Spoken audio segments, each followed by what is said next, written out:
ನನಗೆ ಅನ್ನ ಕೊಡುತ್ತಾ ಅಂತ ಕೇಳ್ತಾರೆ. ಅನ್ನ ಕೊಡದ ನಿನ್ನ ಕನ್ನಡ ನಾನು ಹೇಗೆ ಒಪ್ಕೊಳ್ಳಿ, ಹೇಗೆ ಒಪ್ಕೊಳ್ಳಿ?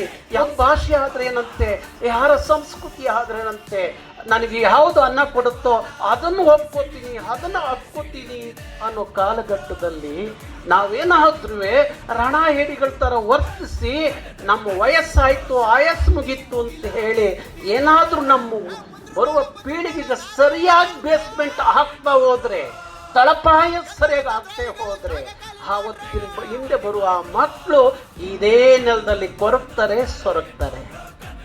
ಇಲ್ಲಿ ಅವರ ಬದುಕು ಏನಾಗುತ್ತೆ ಅಂದರೆ ಪರಕೀಯರಂತೆ ಬದುಕುವ ಪರಿಸ್ಥಿತಿ ಬರುತ್ತೆ. ಅದಕ್ಕೋಸ್ಕರ ಆಗಬಾರ್ದು ಅಂತ ಹೇಳಿ 24 ಗಂಟೆ ಹೇಳ್ತಾರಲ್ಲ ದೇವೇಗೌಡರು, 24 ಗಂಟೆ ರಾಜಕೀಯ ಮಾಡ್ತಾರೆ ಅಂತ ಹೇಳಿ.